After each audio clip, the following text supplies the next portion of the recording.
अब बच्चों हम ये क्वेश्चन नंबर 11 करेंगे जो एक सत्य और असत्य का ट्रू और फॉल्स वाला क्वेश्चन है। और इसमें कहा कि कारण सहित अपने उत्तर की पुष्टि कीजिए।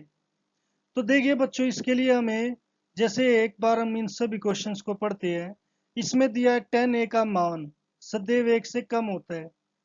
यानी कि इसका पता करने के लिए हमें पता होना चाहिए कि 10a कहाँ से कहाँ तक लाई करता है, चलता है। कोण ए के किसी मान के लिए सीकेंट ए का मान ये हो सकता है। तो इसके लिए भी मुझे ये पता होना चाहिए कि सीकेंट की वैल्यू कहाँ से कहाँ होती है। कोस ए, कोण ए और कोसिकेंट ए के लिए प्रयुक्त एक संक्षिप्त रूप है।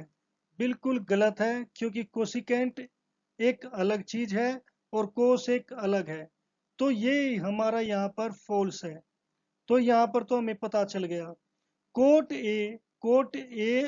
और ए का गुणनफल है, ये गलत है क्योंकि ये इसका एंगल है। तो ये भी हमारा क्या हो गया, फॉल्स हो गया। फिर किसी भी कोण के लिए साइन थीटा 4/3 हो सकता है। ये हमें जो फिफ्थ है, सेकंड है और फर्स्ट है, ये हमें तब पता चल सकता है जब हमें इनकी वैल्यू का पता हो, इनकी रेंज का पता हो। उसके लिए बच्चों आपको क्या करना है कि ये टेबल तैयार करनी है। जैसे हमारे पास कुछ एंगल है 0, 30, 45, 16, 90। मैं आपको बताऊंगा इन सभी की कैसे वैल्यू आप याद कर सकते हो और इनकी वैल्यू कैसे निकाली जा सकती है। सबसे पहले साइन के लिए आप क्या करो, हर कहीं बाय 4 लिख दो। या फिर एक काम करो, यहां से 0, 1, 2, 3, 4 गिनती स्टार्ट कर दो 0 से और हर किसी को 4 से कर दो डिवाइड। ये 4 से कर दिया डिवाइड। अब इसके ऊपर लगा दो रूट। तो ये क्या हो गया, सभी के ऊपर रूट आ गया। तो बच्चों ये क्या हो गई, 0/4 क्या होता है, 0 होता है। 1/4 का रूट, 1 का रूट क्या होता है 1, और 4 का रूट क्या होता है 2। यहां पर ये 2 कैंसिल हो जाएगा, ऊपर आएगा 1, नीचे 2। तो 1 का रूट क्या होता है 1 और 2 का रूट क्या होता है √2। हम यही लिखेंगे। रूट ये 3/4 ये आपस में कैंसिल नहीं होते। तो ऊपर √3 ऐसे कैसे, क्योंकि 3 का रूट हम पॉइंट में निकाल पाएंगे तो वो जरूरत नहीं। 4 का क्या हो जाएगा 2, और यहाँ पर 4 को डिवाइड करेगा तो आंसर क्या आएगा 1। तो बच्चों हमने कैसे किया, पहले 0, 1, 2, 3, 4 लिखा, हर किसी को 4 से डिवाइड कर दिया, फिर रूट कर दिया। ऐसे ही कोस में होता है। कोस साइन का बिल्कुल उल्टा लगा लो। पहले 4 लिखोगे, फिर 3, फिर 2, फिर 1, फिर 0। फिर ऐसे ही सभी को 4 से डिवाइड, 4 से डिवाइड, 4 से, ये भी 4 से और इसे भी 4 से। फिर ये सभी के ऊपर रूट आ जाएगा। तो ये रूट आ गया। अब ये देखिए जो 4/4 क्या होता है 1। फिर √3/4 क्या हो जाएगा √3/2। यहाँ पर 2 से 2 4 कैंसल, ये आ गया 1/√2। यहाँ पर क्या आ जाएगा, 1 का रूट 1 होता है, 4 का रूट 2 होता है, और 0/4 क्या होता है 0। तो बच्चों ये हमने कोस का भी आंसर निकाल दिया। अब देखिए बच्चों, जो कोसिकेंट होता है वो साइन का उल्टा होता है। तो यहाँ पर 0/1 है, तो कोसिकेंट के लिए 1/0 हो जाएगा। तो 1/0 का आंसर होता है इन्फिनिटी, अपरिमित। हम इसे निकाल नहीं सकते। साइन 30 पर 1/2 है, तो इसमें क्या हो जाएगा 2/1, जिसका आंसर होता है 2। अब ये 1/√2 है, तो इसका उल्टा हो गया √2।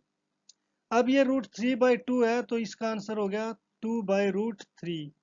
और ये 1/1 है, तो इसका हो जाएगा 1। ऐसे ही कोसी सीकेंट कोस का उल्टा होता है। कोस में ये 1/1 है, तो सीकेंट में ये 1/1 हो गया। कोस में ये √3/2 है, तो वो हो जाएगा 2/√3। यहाँ पर 1/√2 है, तो उसमें हो जाएगा √2/1, यानी कि √2 हो जाएगा। यहाँ पर 1/2 है तो ये पलट जाएगा 2/1।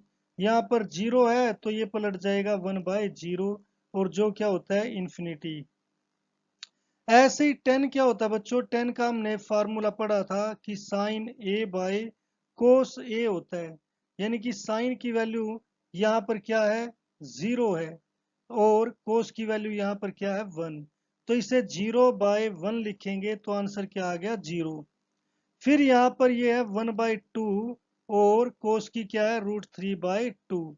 तो 2 से 2 कैंसिल हो जाएगा, आंसर आ जाएगा 1/√3। फिर ये क्या है 1/√2 45 पर, और इसकी भी क्या है 1/√2। तो 1/√2 को हम 1/√2 से डिवाइड करेंगे तो आंसर आएगा 1।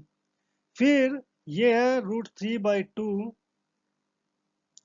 और इसे किससे डिवाइड करेंगे 1/2 से। तो ये 2 से 2 कैंसिल हो जाएगा, आ जाएगा √3।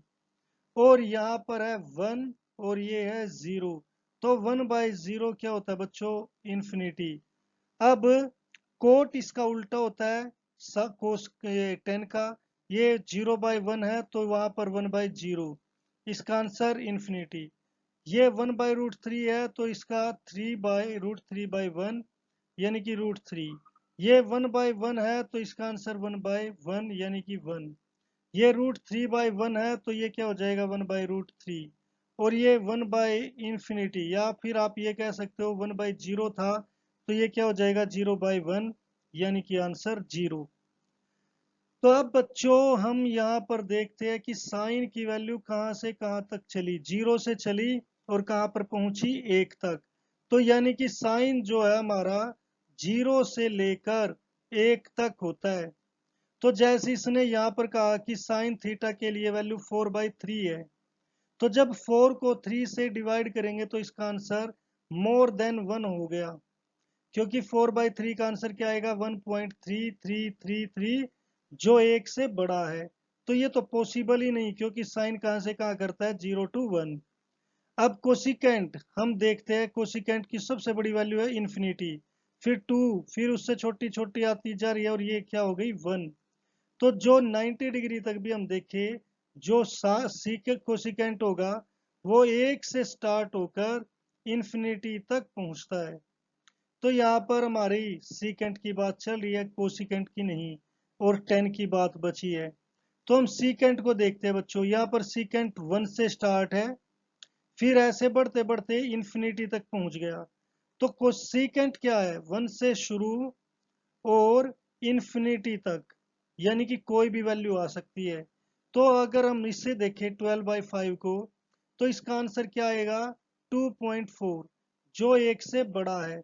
अगर 1 से बड़ा है तो वो सीकेंट की किसी वैल्यू पर आ सकता है। तो ये क्या हो गया ट्रू हो गया, ये हमारा फॉल्स था। अब 10 का मान सदैव 1 से कम होता है। तो ये देखिए बच्चों, जो 10 है ये 0 से स्टार्ट हुआ, 1 तो 45 पर आ गया, ये 1 √1 वो √3 है, जिसका आंसर क्या होता है 1.732, जो 1 से बड़ा है। और ये इन्फिनिटी, ये भी 1 से बड़ा है, क्योंकि 10 की वैल्यू 0 से लेकर इन्फिनिटी तक कुछ भी हो सकती है।